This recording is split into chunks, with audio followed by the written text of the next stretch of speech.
What's up, guys? Today we're going to be talking about one of my favorite budget iPhones, the iPhone XS. I was waiting for this price drop because remember, earlier in the year, it was around like $300, right? And then it gradually went down to $250, and I kept revisiting it. And now eBay has it for excellent condition, certified refurbished. This one is a refurbished one, and it's $215. So basically by next year, it'll be a $200 phone. And I just found that mind-blowing because this is still such a powerful and awesome device. It is really, really good performance-wise, and the cameras are still pretty good. So let's go ahead and dive into it. Let's talk about some of the things that I like. Oh, I just want to start off with the display. So this is the reason why the XS is still very popular, and this goes for the the XS Max and stuff like that. I still think that's a great phone. I might pick it up for you guys as well.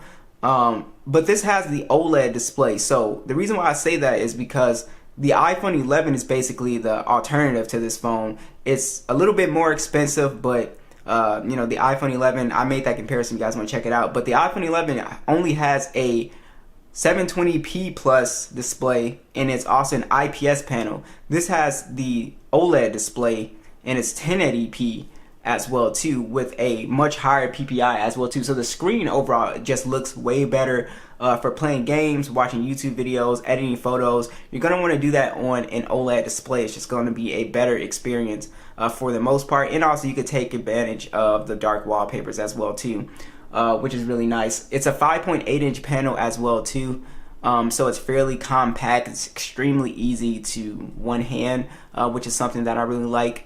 Now, touching on the body style of the XS, it's an extremely comfortable phone to hold. It's way more comfortable than the newer iPhones. And let me get a wipe down real quick. It's way more comfortable than the newer iPhones. Yeah, it just curves and it feels way better in the palm as opposed to the sharp edges that you would find on the 13 and the 14 series. Yeah, it just feels extremely good in the hand here. It is IP68 dust and water resistant. I still think it has a very classy look to it. Honestly, it still looks very elegant, very nice looking. Doesn't look super dated to me. Like I said, IP68, so you can get it wet, no problem. It won't break or anything like that. And overall, it's just a pretty nice design here, in my opinion. Also, let's go ahead and talk about the software experience. So I do have iOS 16.1.2. This is the latest version on this phone. It pretty much runs like a breeze here.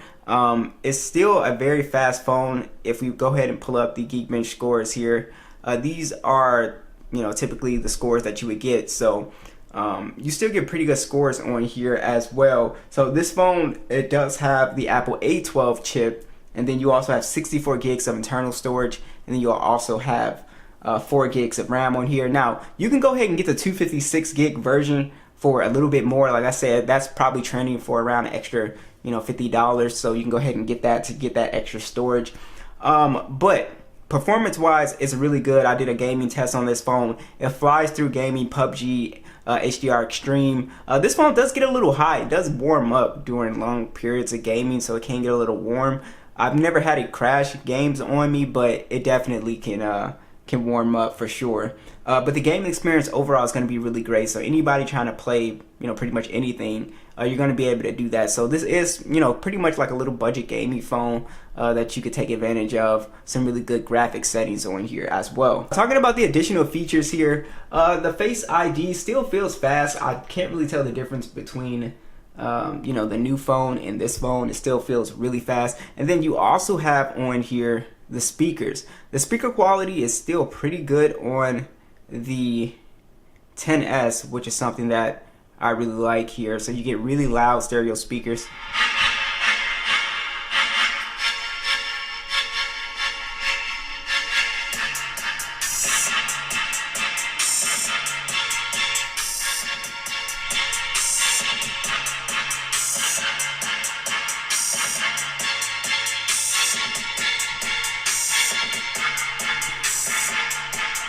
So very loud bass, just sounds really great. No distortion at the highest volume. So really great speakers on this device here. And as far as, like I said, running iOS 16, it is a breeze. Now the question is, how many more updates will this phone get? I definitely see this getting iOS 17 as well, and I would not be shocked if it got iOS 18. So I think it probably still has around like maybe 2 more years of major OS updates, really 3, because if you look at the iPhone 8, the iPhone 8 I believe is still on iOS 16, and let me check that just to make sure. The iPhone 8 I believe is still on iOS 16. Yeah, it's still getting iOS 16. So this phone should be able to run probably another 3 more years. So Apple has really good software support with their phones. All right, so let's go ahead and dive into the camera. So you guys will be surprised. I want you guys to go ahead and type in after this video, if you want to, type in iPhone XS versus iPhone 14 Pro. Just put Matthew's Tech. That video, look at the side-by-side stills.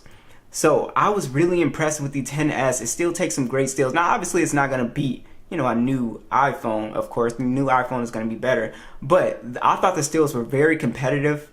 I thought the XS shots were really good looking, good detail.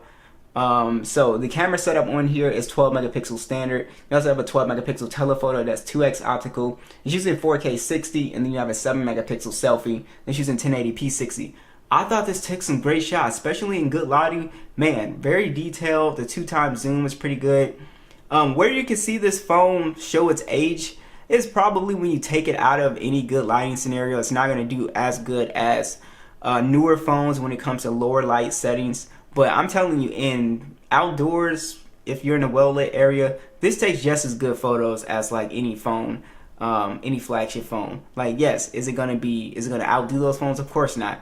But for $200, you gotta be impressed with these shots on this phone. It still looks great for this price point. So I have zero complaints. Selfies look great. Everything looked great for this price point. I think it's honestly better than some budget phones, some mid-range phones, even when it comes to video that I've looked at. It just takes some extremely smooth video as well too. So I really like the XS. The cameras on here, I think they're great. All right, lastly, let's talk about battery life. So let's go in here. What is my battery health on? Let's find out together.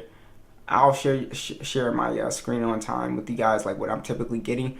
So 85% screen on time. When you buy a used phone, just a heads up, you don't want to buy anything below 80% battery health. So you typically want something, you know, a bit higher. I would say 83 and up, right? You want to sort of aim for that. If it's below 80% battery health, I would return it, get another one. They're not supposed to do that. But yeah, the battery life on here, now you're not getting crazy battery life on here. I'm typically getting like 5 hours of screen on time with light use. If you're a heavy gamer, I did a drain test. You can only get away with 3 hours of gaming on this phone, just like from 100 to 0. So it's not really, you know, that good at a gaming phone, but for general use, it gets close to 6 hours of screen on time if you had full battery health. But most of you guys are buying this refurbished or used, so you're not gonna have that. So expect 5 hours of screen on time with this device. Now, you do have wireless charging on this phone as well too, which is really sweet. And yeah, I think this is a great, I mean, what can you complain about this phone for this price point? It is really impressive. It's still fast, it still games great, still takes competitive photos, it's running the latest iOS, it has still a really beautiful body style on it. Yeah, I just really like it. So what do you guys think? Do you guys think this is worth picking up? Would you guys skip out, get the iPhone 11? Let me know, and I'll catch you guys in the next one.